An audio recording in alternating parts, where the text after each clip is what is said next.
Good afternoon and a warm welcome back to the circuit de Barcelona, Catalunya. A warm welcome back to the first MotoGP action ahead of the 2025 World Championship campaign, which kicks off in Thailand at the Chang International Circuit. The Tissot Sprint marks the first Grand Prix of next season on March the 2nd. The final track action, though, of 2024 well and truly underway as Jorge Martin plots the defence of his World Championship, now of course on board the factory at Aprilia. Didn't take him too long to get acquainted to the RSGP this morning, when on just his second lap of the day it was full shoulder down action once again through that spectacular turn 5 here in Barcelona. We see Marc Marquez make his factory Ducati debut, an eventful start for our three rookies ahead of 2025, as we have seen falls for Ayagura, Fermin Aldeguer and Somkiat Chantra. Happy to report all three of them are A-OK and back out on circuit.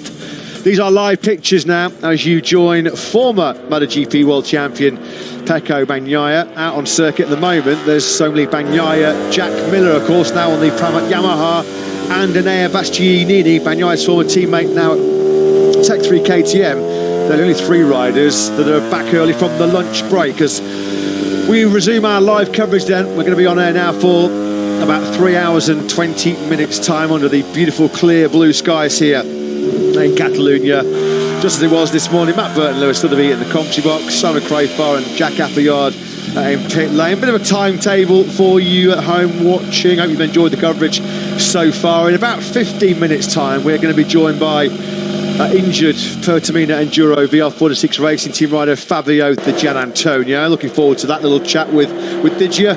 At the top of the hour, 3 p.m. local time, we're going to be joined by Nico Goyon to check on the early progress and first thoughts about the factory KTM from their new riders Maverick Vinales and Enea Bastianini.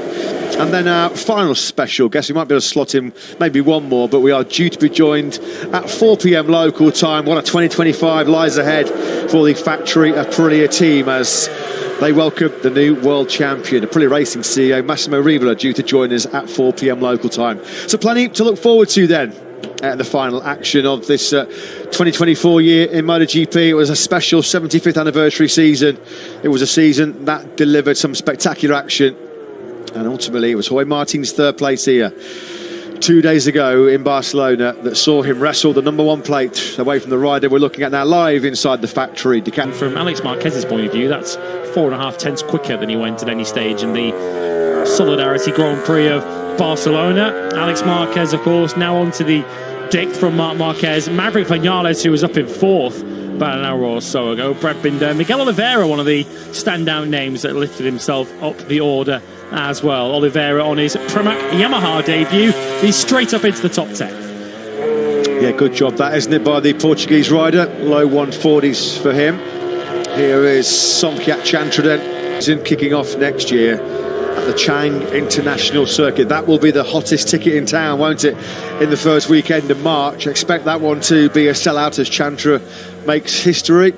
This morning, before we paused for our lunch break, Raul Fernandez, Ayagura's Trackhouse racing teammate, was the busiest rider out on circuit. Let's have a quick look now to see who's earning their keep this morning. Quattararo, I think, 51 laps. 51 laps from Fabio Quattararo. Bezzecchi's had a good stint on the factory Aprilia, 45 laps. Martin alongside him, 41 laps. So yeah, Fabio Quattararo, we are told, or we believe that there's quite a different chassis on that YZR M1, an updated engine, a little bit of new aero. No sign though, no sign for a period of time, we believe, of Honda's or Yamaha's new V4 engine, although there are a few whispers around that it may be ready for the Yamaha test team, which will now include Augusto Fernandez for a possible run out at the shakedown test in Sepang in late January. Yeah, we heard Augusto Fernandez, who is down in pit lane. Nini on the Tech 3 KTM. And as I mentioned, we'll be hearing from his future team boss, Nico Goyon, over the course of the afternoon. So there are Jorge Martin's factory Aprilias, the gold stars on the front of the fairing, as he was MotoGP star pupil, wasn't he, in 20... Actually did win one less Grand Prix this year than 2023. 4 Grand Prix wins down to 3. Crucially though, the key stat was he had 8 more podiums at 16. That was double compared to last year for Jorge Martin. Only 5 second places he totaled last season. That got ramped up to 16 this year. Wasn't it, that really paid? It really wasn't where Jorge Martin took the lead in Indonesia before he handed it back again. This year, Jorge Martin was the one who had to most laps led, most poles, whatever it is. Jorge Martin championship lead back again at Silverstone in the first round post-summer break, where Pecco Bagnaia had a crash at the sprint and then could only manage third in the race. And every time Pecco Bagnaia looked like he was beginning to close the gap and get on top of Jorge Martin. 63% of all racing laps were led by either Bagnaia or Martin. Unreal stat as well for Bagnaia. He led for 349 laps this season. 47% of all race laps were led by the former world champion. As we mentioned, 18 wins, so much time at the front of sprints and Grand Prix, and yet he still fell short in the final reckoning. He won the championship last year with 467 points, but lost it this year with 498 points. On board with the Moto2 world champion, Ai Agura. We were on board with him earlier this morning when he had that crash coming through turn 2. So easy to do in the relatively cool conditions we have on the left-hand side of the tyre on what is predominantly a right-handed circuit. It's been quite a road, hasn't it, to the MotoGP class for Ai Agura. As we told you this morning, he's the first rider out of the Asia Talent Cup to make his way into MotoGP. So nearly won the Moto3 title back in 2020 without even winning a race through that season. So consistent he was. Very close to winning the Moto2 championship 2 years ago before a crash in Malaysia at the penultimate round of the season, which handed the title to Augusto Fernandez. And he's had to recover from a pretty serious injury too. Around about a year and a half ago, Ai Agura did some real damage to his wrist in a training accident pre-season, which essentially wrote off his 2023, certainly from a world championship point of view. He did return to something like his best physical condition partway through the season. But what he's been so good problems in Malaysia when the championship had already been wrapped up. He won the championship by 40 plus points from Aaron Canet. The runner-up himself said, whilst I might be the fastest rider in Moto2, Ai Agura is able to win races and ultimately win the championship without being the fastest. He has made the fewest mistakes and he has been the most consistent. He is such a cool, calm and collected rider. And yes, it's been a slightly difficult start to his MotoGP life with a crash this morning. Ai Agura will take all of this in his stride. First Japanese world champion since Hiroshi Oyama back in 2009. The first non-Kalex winner of the Moto2 World Championship since Marc Marquez all the way back in 2012 for Suter. Doesn't happen very often, does it? Japanese riders winning world championships at Grand Prix level. Ai Agura, just the 7th Japanese world champion in history, as Jorge Martin conducts another debrief out of the gold chair and the gold helmet. He's going to keep us guessing throughout the winter, isn't he? The cheeky so-and-so about whether he will run the number 1 place in 2025. Then next to it, pointed towards the fact that having worked so hard to get hold of one of the biggest prizes in racing, chassis and he's engine, going to make sure that he I runs believe, the number 1 with the same aero on it, which is 24 aero. 89. And then in the middle is a hybrid of the two. Working closely with Marc Marquez this season. Yeah, you feel that it's nice to be able to. It could be inevitable that he wins the championship next year. The big mark on the GP25 is going to be so good, so hard to beat. As Lewis mentioned on in commentary, we have to remember that Pecco Bagnaia is a phenomenal rider, a phenomenal world champion. Marquez will not have it. He's been willing to engage Marquez. He's been willing to go toe-to-toe with Marquez. Really looking forward to their championship battle. Just a little bit of news for all those tuning in at home. We are hopefully going to be joined by Lucio Cecchinello, LCR Honda boss, in around sort of 15, 20 minutes or so time, and I do believe that Fabio Di Gianantonio is going to be accompanying us in the commentary box at some point later on. Not plans, you know. We just went for it, sat down, and they told us to pull some cards and talk about it. And I've got to say, Lucio, I've been looking forward to hearing him here. He's so, he owns the team, and he has seen his own team and been team manager since the early 90s, and how he sees the championship, how he sees it in the past and the future. He's very interesting. One of the most interesting I've spoken to about it.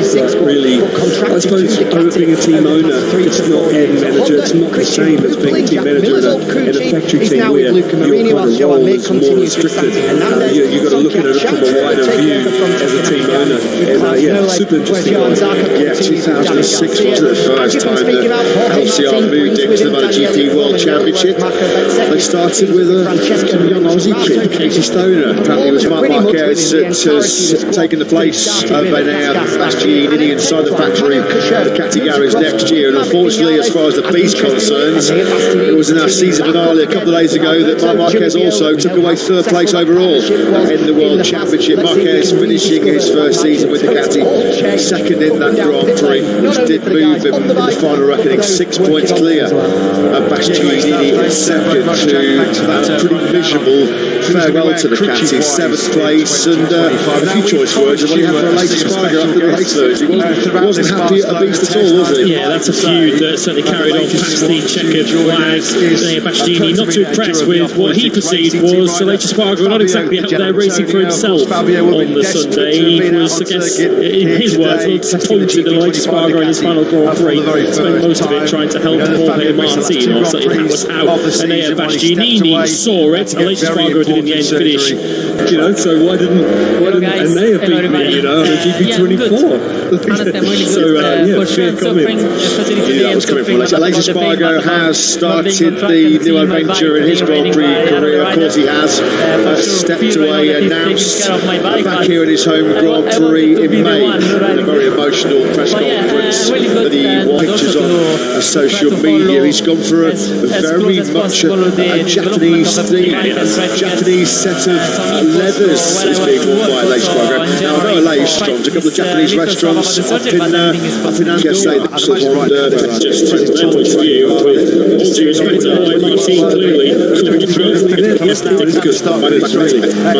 was a time I ever thought I would be more to see Marc Marquez in the white red of the factory Ducati team when he was pretty much their biggest enemy, their biggest foe. He was Grand Prix racing full time. Kind of spent a little bit more time with his wife. Just say this in the world. Sponsor more time in the race. Just the runners up in the World Championship that are available to them. Of course, they would, I guess, hope to have been able to rid themselves of that by their results on track, but by into the concessions still available to them. So we'll see Leite Spargo, no doubt, doing private testing. Of course, he'll be out on track at the shakedown in Malaysia at the end of January next season, and of course, we hope to see him wildcarding through next season. Of course, he has proven over that he and Romano Alvesiano is coming as a package over to Honda. Will certainly be an asset to that operation. Doesn't imagine the riding experience, and of course, the technical knowledge that Romano Alvesiano will be tapped into. Nothing against even the talent of Jorge Martin, nothing against what he could do, which Honda and Yamaha are in when it comes to the concession rankings. They get 260 rear tyres when you have so many test riders, and that is your budget of tyres for the year. And when you say that, provides us with those shoulder down shots going through turn 5, but between the bike and the ride, it is important to understand the difference in terms of feeling. That is an important crash for Jorge Martin, his first crash in his career as a world champion. What did you make of it? Until the very last race, he was kept pushing, and this is something, you know,